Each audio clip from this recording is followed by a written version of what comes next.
14వ అధ్యాయం 13వ వాక్యం. యెహోవా భయపడుకుడి, యెహోవా మీకు నేడు కలుగజేయు రక్షణను మీరు ఊరక నిలుచుండి చూడుడి.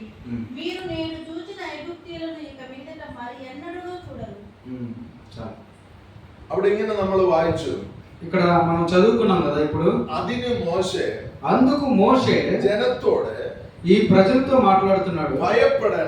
భయపడకుడి, ഉറച്ചു നിൽപ്പി, మీరు ఊరకే నిలుచుండుడి. യഹോവ ഇന്ന് നിങ്ങൾക്ക് ചെയ്യുവാനിരിക്കുന്ന രക്ഷ കണ്ടുകൊള്ളി. యెహోవా మీకు కలుగజేయు రక్షణను చూడుడి.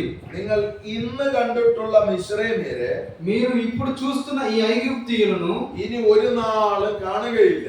ఇక మీదట మీరు ఎన్నడూ చూడరు. ഈ വാക്യത്തിൽ നിന്ന് നിങ്ങളോട് പറയാൻ ദൈവം എനിക്ക് തന്ന ഒരു ആലോചന, ఈ దేవుని వాక్యంలో నుంచి మీతో మాట్లాడడానికి దేవుడు ఇచ్చిన ఒక మంచి ఆలోచన ఏంటంటే ഭയപ്പെടേണ്ട എന്നുള്ളതാണ്. భయపడకుడి అనే ఒక మాట. വിശുദ്ധ വേദപുസ്തകം നമ്മൾ വായിച്ചാൽ, పరిశుద్ధ గ్రంథం మనం చదివితే 66 പുസ്തകങ്ങൾ വേദപുസ്തകത്തിലുണ്ട്. 66 పుస్తకాలు పరిశుద్ధ గ్రంథంలో ఉన్నాయి. അതിൽ രണ്ടാമത്തെ പുസ്തകമാണ് പുറപ്പാട് പുസ്തകം. అందులో రెండవ గ్రంథము నిర్గమకాండము. വേദപുസ്തകം മുഴുവനായി നമ്മൾ വായിക്കുമ്പോൾ, పరిశుద్ధ గ్రంథము మొత్తం మనం చదువుకున్నప్పుడు 1189 അധ്യായങ്ങൾ ബൈബിളിലുണ്ട്. 1189 అధ్యాయాలు బైబిల్లో కనిపిస్తాయి. 31,173 వాక్యങ്ങൾ బైబిളിലുണ്ട്. 31,178 ചില്ലറ వాక్యాలు బైబిల్లో ఉన్నాయి.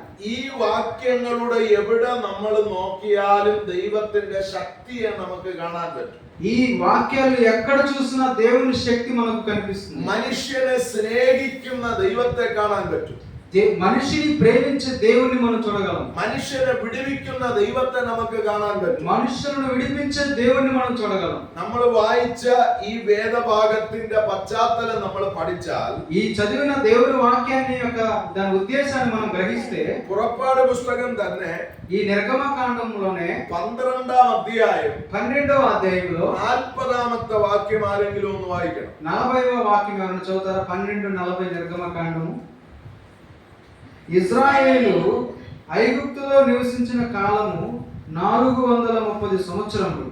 ഇവിടെ നമുക്ക് കാണാൻ കഴിയുന്നത്, ఇక్కడ మనం ఏం చూస్తున్నామంటే 430 വർഷം 430 సంవత్సరాలు മിസ്രൈം എന്ന് പറയുന്ന ദേശത്തിൽ, ఐగుప్తు అనే దేశంలో 6 ലക്ഷത്തിലധികം വരുന്ന ജനങ്ങൾ, 6 లక్షలకు పైగా ఉన్న జనసమూహం അടിമകളായിട്ട് പാർത്തിരുന്നു. బానిసలుగా ఉన్నారు.